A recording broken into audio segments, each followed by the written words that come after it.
అసలు ఆ పర్వతం మీదకి ఎక్కగలిగిన వాడు ఎవడు?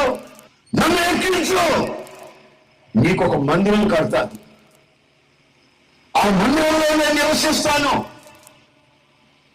అని చిన్ననాడే ఆ ఆశతో, యవ్వన ప్రాయమందే ఆ కోరికతో ఉన్నవాడు ఈ చిన్నవాడు దావీదు.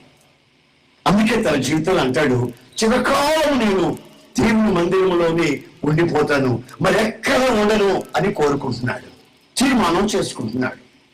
ఒకవేళ మీరు అడగచ్చు, మేము చిరకాలం లేకపోతే ఎప్పుడు శాశ్వతంగా రాత్రి మగళ్ళు దేవుని మందిరంలోనే ఉండాలని మాకు ఆశ ఉంది, కానీ మేము ఎలా ఉండగలం?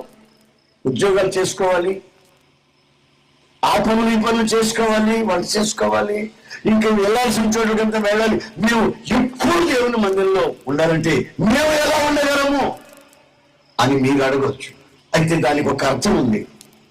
ఏంటి అర్థం అంటే, దేవుని మందిరంలోకి వెళ్ళి మోకాళ్ళ మీద ఉండి కళ్ళు మూసుకొని అలాగా కూర్చోమని కాదు, విగ్రహాల్లాగా. మీరు ఎక్కడికి వెళ్ళినా ఏమి చేస్తున్నా మీరు దేవుని మందిరంలో ఉన్నట్లుగానే ఉండాలని ఈ వాక్యం యొక్క అర్థం.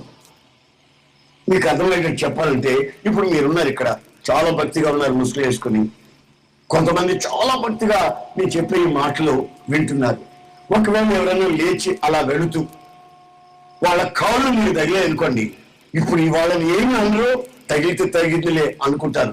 ఎందుకంటే ఇప్పుడు దేవుని సన్నిధిలో ఉన్నారు, వాక్యం వింటున్నారు, భక్తిలో ఉన్నారు, ఇప్పుడు తగిలితే తగిలిందిలే అనుకుంటారు. Planning to skip this ad? Stop! Skip the extra charges instead. Shop groceries on JioMart at the lowest prices in 10 to 30 minutes with zero extra charges. Order now! అనుకుంటారు. అదే రైల్వే స్టేషన్ లో మీకు కాల్ తగిలితే, ఆగో కళ్ళు లేవా నీకు, ఇందాక ఒకసారి తగిలింది కాలు, మళ్ళీ ఇప్పుడు తగ్గుతుంది, జాగ్రత్తగా ఉండు, కాళ్ళు ఇచ్చేస్తా, నా సంగతి నీకు తెలియదు అని వాళ్ళని విచ్చలవిడిగా మాట్లాడతారు. ఎక్కడ? బస్ స్టాండ్ లో, రైల్వే స్టేషన్ అయితే, ఇంకొక చోటు అయితే. మరి ఇప్పుడు ఏం చేస్తున్నారు? కాలు తగిలినా, చేయి తగిలినా పొరపాటు తగిలి ఉంటుంది ఏమోలే, తగిలితే తగిలిందిలే అని శ్రద్ధగా దేవుని మాటలు వింటున్నారు. అంటే దేవుని సన్నిధిని ఫీల్ అవుతున్నారు అన్నమాట.